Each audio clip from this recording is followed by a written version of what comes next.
பார்க்கலாங்களா? என்ன தோழியே, இன்னும் உறங்கிக் கொண்டிருக்கிறாய்? பறவைகள் அதிகாலையிலே எழுந்து கீச்சிடம் இனிய ரீங்காரம் உனக்கு கேட்கவில்லையோ? கருடனை வாகனமாக கொண்ட பெருமாள் கோயிலில் வெள்ளை நிறத்தில் உள்ள சங்குகளிலிருந்து வரும் சப்தமும் உனக்கு கேட்கவில்லையா? பேய் வடிவம் எடுத்து தன்னை கொல்ல வந்த பூதகி என்ற அரக்கியிடம் பால் குடிப்பது போல் குடித்த அவளுடைய உயிரை குடித்தவனும், சக்கர வடிவில் வந்த சகடன் என்ற அரக்கனின் உயிரை குடித்தவனுமான கண்டனை முனிவர்களும் யோகிகளும் ஹரியோம் என அழைப்பதுமா உனக்கு காதில் விழவில்லை? உடனே எழுந்து குளிப்பாயாக அப்படின்னு தோழியர்கள் ஆண்டாளை எழுப்புறாங்கங்க. பூதகி அப்படிங்கிற அரக்கி அனுப்புனது கம்சனுங்க.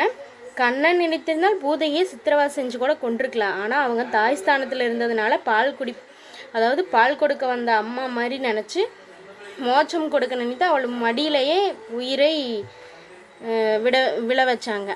இந்த வீடியோ பிடிச்சிருந்துச்சு அப்படின்னா மறக்காமல் சேனலை